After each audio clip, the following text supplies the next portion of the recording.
बहुत कठिन रहा। सब लोग सोचते हैं राजमाता की बेटी हूँ, पर बहुत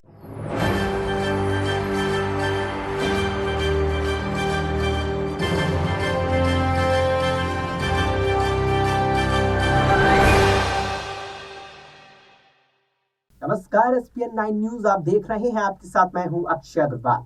मध्य प्रदेश की खेल मंत्री यशोधरा राजे सिंधिया ने आगामी विधानसभा चुनाव न लड़ने की घोषणा कर दी है। शिवपुरी में गुरुवार को मंच से कार्यक्रम को संबोधित करते हुए उन्होंने अपने समर्थकों से अपील की है कि वे उनके इस निर्णय के साथ रहेंगे। उन्होंने अपनी मां को याद करते हुए कहा कि मेरी मां से मुझे प्रेरणा मिली, जिसमें उन्होंने 25 से 30 साल उनके पद चिन्हों पर चलते हुए जनसेवा की।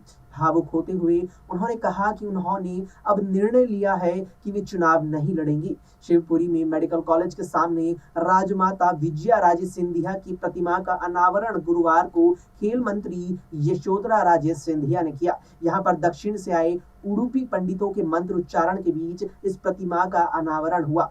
इस मौके पर खेल मंत्री यशोधरा राजे सिंधिया ने कहा कि संकल्प तो पहले ही ले लिया था कि चुनाव नहीं लड़ने वाली हूँ। अम्मा के पद चिन्हों पर चलने की जो कोशिश की थी वो 25 से 30 साल में पूरी हो गई। अब नए लोगों को आगे बढ़ाने का वक्त है। इस तरह से अम्मा महाराज को याद करते हुए खेल मंत्री यशोधरा राजे सिंधिया भावुक हो गई। उन्होंने अपनी मां राजमाता विजया राजे सिंधिया को अपने भाषण के दौरान कई बार याद किया।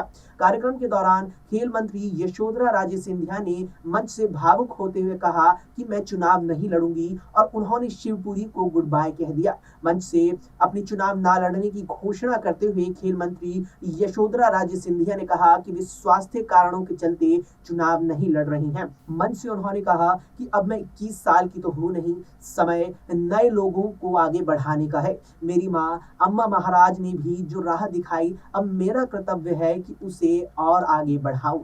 4 बार कोरोना ने उन्हें स्वास्थ्य कारणों से परेशानी में डाला था। बता दें कि खेल मंत्री यशोधरा राजे सिंधिया ने पिछले दिनों अपनी स्वास्थ्य कारणों के चलते संगठन को पत्र लिख चुनाव न लड़ने की बात कही थी, लेकिन अब उन्होंने सार्वजनिक रूप से मंच से ये घोषणा कर दी है।